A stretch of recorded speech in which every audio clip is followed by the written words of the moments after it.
चलिए आज एक ऐसी फिल्म के दर्शन को समझते हैं जो रिलीज होने के इतने सालों बाद भी आज भी लोगों के दिमाग में घूमती रहती है। Fight club. ये एक ऐसी कहानी है जो हमें कोई अच्छी सीख नहीं देती बल्कि एक चेतावनी देती है। अच्छा, चलिए इस सवाल से शुरू करते हैं। जब हम यंग होते हैं, टीनेज में इस फिल्म को देखते हैं तो लगता है अरे वाह क्या विद्रोही फिल्म है। फिर कुछ साल बीतते हैं, जिम्मेदारियां आती हैं, तब यही फिल्म थोड़ी लापरवाही भरी लगती है। और फिर एक उम्र आती है जब हमें समझ आता है कि ये फिल्म तो एक व्यंग्य है, ये तो शायद खुद टाइलर डर्डन का ही मजाक उड़ा रही है। तो उस सवाल का जवाब हमें मिलेगा कहाँ? जवाब मिलेगा नैरेटर की दुनिया में। हमें पहले ये समझना होगा कि वो किस माहौल में जी रहा है।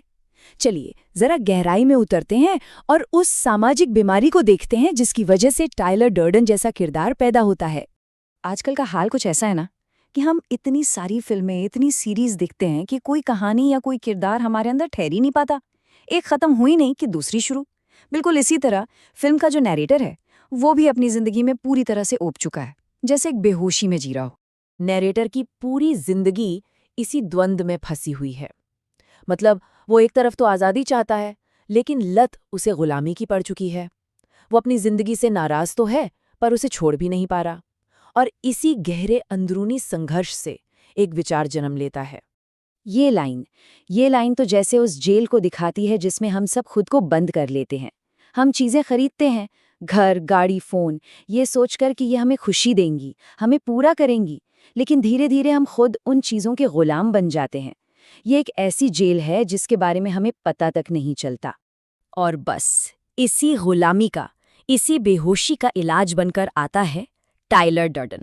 एक बात साफ कर ले, टाइलर कोई इंसान नहीं है।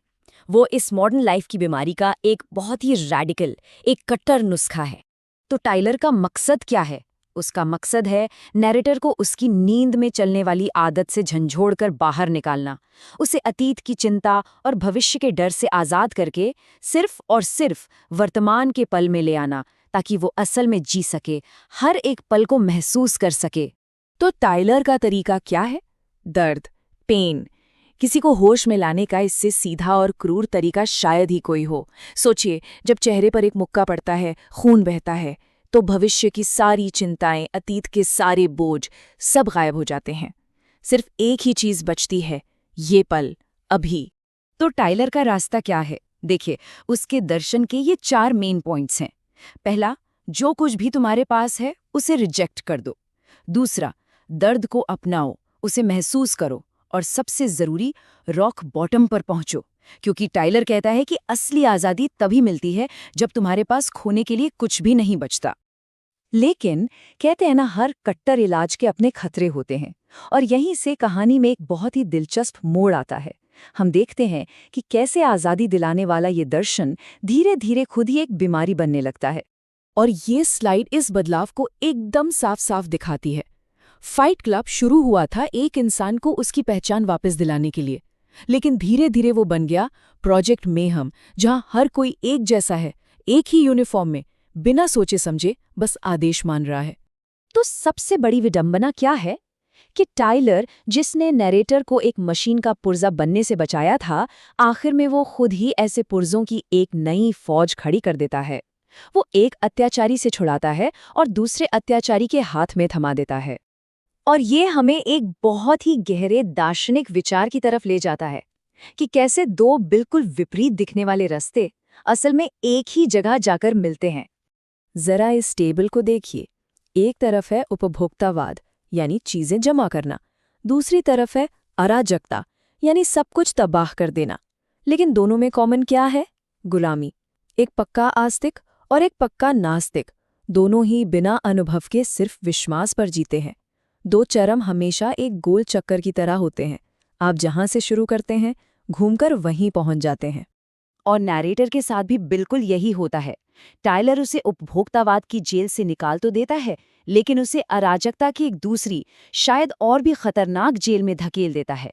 समस्या वही की वही रहती है, बस बीमारी का नाम बदल जाता है। तो आखिर में सवाल ये है कि टाइलर डर्डन का असली मतलब क्या है? और ये इस पूरे विश्लेषण का सबसे जरूरी हिस्सा है। टाइलर डर्डन कोई हीरो नहीं है, वो कोई क्रांति नहीं ला रहा, वो कोई समाधान नहीं है, बल्कि वो हमारी मॉडर्न सोसाइटी में जो गलत है उसका एक डायग्नोसिस है, एक लक्षण है। वो हमारी जिंदगी के खालीपन और द्वंद्व का एक चेहरा है। असल में टाइलर हमारे अचेतन मन की, हमारे सबकॉन्शियस की एक आखिरी हताश चीख है। ये हमें उस आधी अधूरी नींद में चलती हुई जिंदगी से जगाने की एक आखिरी कोशिश है। ये लड़ाई हमारे अंदर के होश की है, हमारी ही बेहोशी के खिलाफ। और मैं आपको इसी सवाल के साथ छोड़कर जाना चाहूंगा। अगर टाइलर डर्डन सिर्फ एक बीमारी का लक्षण है, तो उस आध्यात्मिक खोखलेपन का, उस खालीपन का असली इलाज क्या हो सकता है? इस पर जरूर सोचिएगा।